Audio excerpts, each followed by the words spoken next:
Hi, welcome to Chandra's Kitchen. இன்னைக்கு நம்ம நிகழ்ச்சியில ருசியான முட்டை குருமா எப்படி செய்யறதுன்னு பார்க்கலாம்.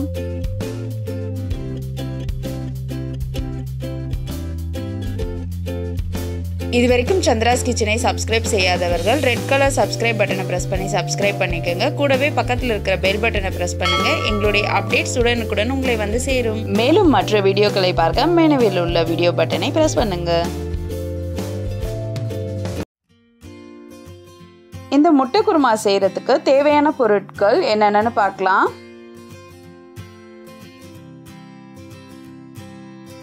சின்ன வெங்காயம், தக்காளி, புதினா, கொத்தமல்லி, கருவேப்பிலை, இஞ்சி பூண்டு விழுது, கசகசா, முந்திரி பருப்பு, பட்டை, பிரிஞ்சி இலை, சோம்பு, மராட்டி மொக்கு, ஜாதிபத்திரி, ஏலக்காய், முட்டை, தேங்காய் துருவல், மஞ்சள் தூள், உப்பு, தேவையான அளவு எண்ணெய். இந்த முட்டை குருமா பார்த்திங்கன்னா இட்லி, தோசை, பூரி, சப்பாத்தி, பரோட்டான்னு எல்லாத்துக்குமே ரொம்ப சூப்பராக இருக்கும். கூடவே பார்த்திங்கன்னா குஸ்காவுக்கு இது ரொம்ப நல்லாயிருக்கும். இந்த குஸ்கா எப்படி செய்கிறதுன்னு சொல்லிட்டு ஏற்கனவே நான் ஒரு வீடியோ போட்டிருக்கேன். அதோடைய லிங்க்கையும் நான் டிஸ்கிரிப்ஷன் பாக்ஸில் கொடுத்துருக்கேன். அதையும் செக் பண்ணிக்கோங்க.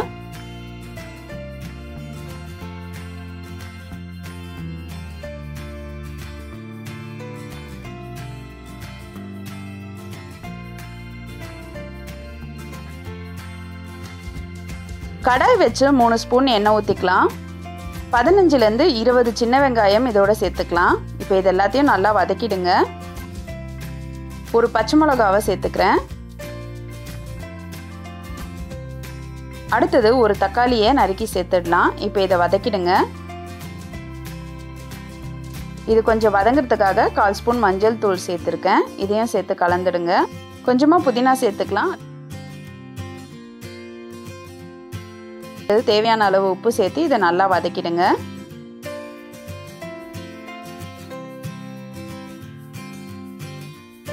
கால் ஸ்பூன் சோம்பு, 1/2 கப் தேங்காய் துருவல் சேர்த்து இதை நல்லா வதக்கிடலாம்.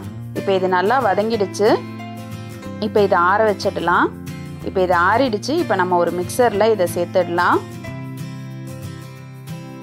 கூடவே பார்த்தீங்கன்னா முந்திரி, கசகசா சேர்த்து இப்போ இதை நம்ம அரைச்சிடலாம். இப்போ இதை அரைச்சாச்சு. அடுத்தது கடாய் வச்சு 3 ஸ்பூன் எண்ணெய் ஊற்றிக்கலாம். 2 முட்டையை இதில் சேர்த்துடலாம். இப்போ இந்த 2 முட்டையும் நல்லா இந்த மாதிரி பொரிச்சு எடுத்துக்கலாம்.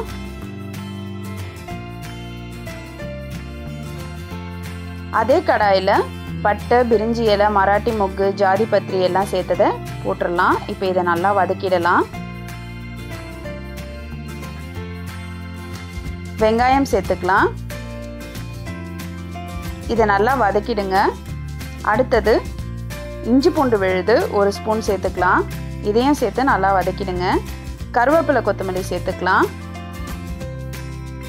நம்ம அரைச்சி வச்சிருக்க இந்த விழுதை இதோட சேர்த்துக்கலாம். இதுக்கு தேவையான அளவு தண்ணி கலந்து இதோட சேர்த்துடுங்க.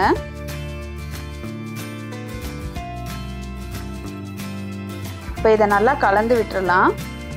ஏற்கனவே நம்ம வெங்காயம், தக்காளி வதங்கிறதுக்காக உப்பு போட்டிருந்தோம். இப்போ கொஞ்சம் குருமாக்கு தேவையான அளவு உப்பு சேர்த்துருக்கேன். 1/2 ஸ்பூன் கரம் மசாலா சேர்த்துக்கலாம். இப்போ இதை நல்லா கலந்துடுங்க. அடுத்தது இது லைட்டாக கொதிக்க ஆரம்பித்ததும் நம்ம பொரிச்சு வச்சுருக்க முட்டையை இந்த மாதிரி 2ஆக கீறிடுங்க. இப்போ இந்த மாதிரி கீறிட்ட பின்னாடி இதை நம்ம குருமாவில் சேர்த்துடலாம். இப்போ இதை நல்லா சேர்ந்து வர அளவுக்கு இதை கலந்து விட்டுருங்க.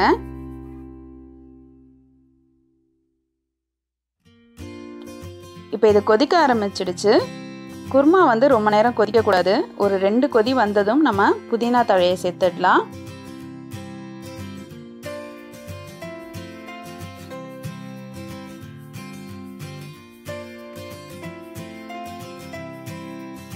இப்போ இதை நம்ம ஒரு சர்விங் பவுலுக்கு மாற்றிடலாம். நம்மளுடைய சுவையான ருசியான முட்டை குருமா ரெடி ஆயிடுச்சு. நீங்களும் இதை உங்கள் வீட்டில் ட்ரை பண்ணி பாருங்கள். உங்களோட ஃபீட்பேக்கை எங்களுக்கு சொல்லுங்கள். மேலும் இது போன்ற சுவாரஸ்யமான தகவல்களை அறிந்து கொள்ள எங்கள் சந்திராஸ் கிச்சனை சப்ஸ்கிரைப் செய்யுங்கள். உங்களுடைய கமெண்ட்டை கமெண்ட் பாக்ஸில் போடுங்க. லைக் அண்ட் ஷேர் பண்ணுங்கள்.